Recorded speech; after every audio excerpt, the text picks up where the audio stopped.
I'm Jeremiah, and this is the Sigma 24-70 f2.8 for Sony, and it could possibly be the best all-around full-frame lens for Sony that you could get. Maybe you should even consider buying this over the G Master, but let's find out why.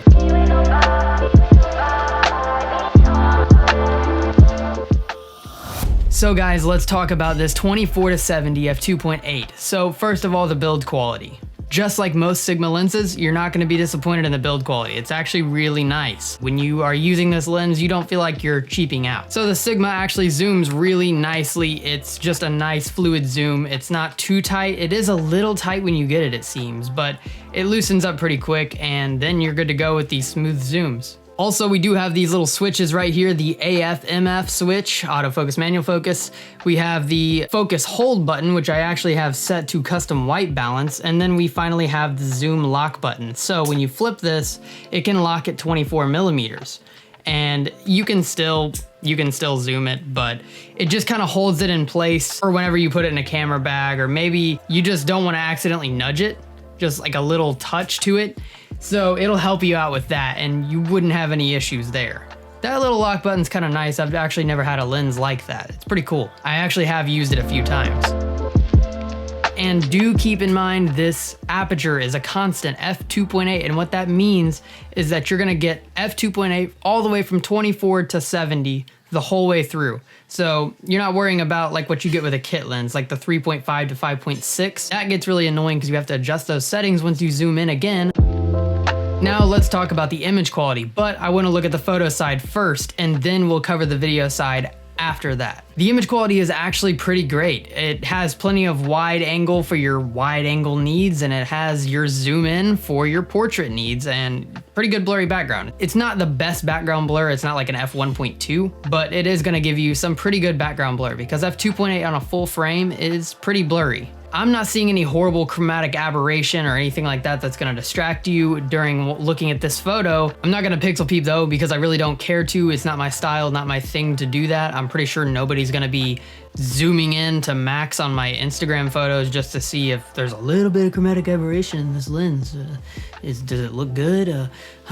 Yeah, no, I don't see that happening. So just as long as your lens is good enough, then I don't see why you really need to pixel peep. Unless you're trying to really compare two lenses, then I kind of get it. Okay, enough about pixel peeping, let's get into the video side of things. Now this does have a pretty big con compared to the G Master, and that is that it does not have stabilization built into the lens. So that does suck. But if you use Catalyst Browse, this can be fixed with the A7C, A7S III, FX3, and FX6. So if you have any of those cameras, you're gonna be fine. Just turn your IBIS off in your camera, throw on your Catalyst Browse stabilization, and there you go, you're good to go. So it's not a huge deal, but I would have liked to seen it, but I understand for the price they had to cut down on some things. Also, they probably weren't allowed to make a lens that was just as good as the G Master. That probably would have started something that wouldn't have went well for Sigma. Okay, but that con aside, it's really great for video. I've used it a lot for my sit-down shots, like the more distant ones farther away from camera, and it looks great. I also like to use it to isolate my subjects from the background in my B-roll, and that always turns out pretty nice. I do want to get the 85mm f1.4 or f1.8, either one, for that type of thing.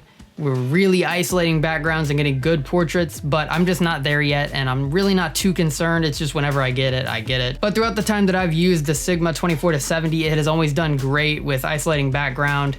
Like I said, there's better lenses out there for this. If you're literally just trying to isolate background and you don't need anything else, then don't pick up this lens.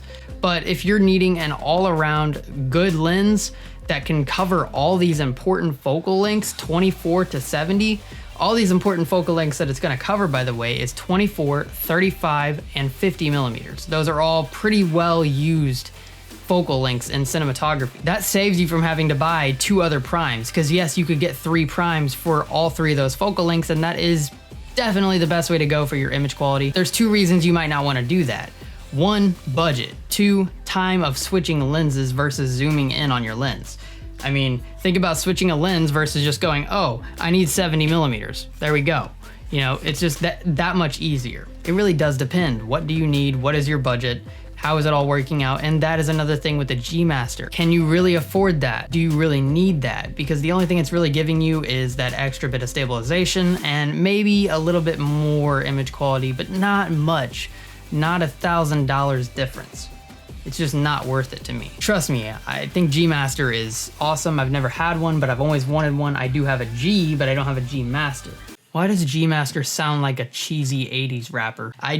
I don't know, it just does. But in all seriousness, I really have enjoyed using this 24-70. I use it pretty much every time that I use my Sony camera. It just goes on there. Unless I need a little bit wider of a shot with a blurrier background, then I'll use this 20mm that I'm filming with right now.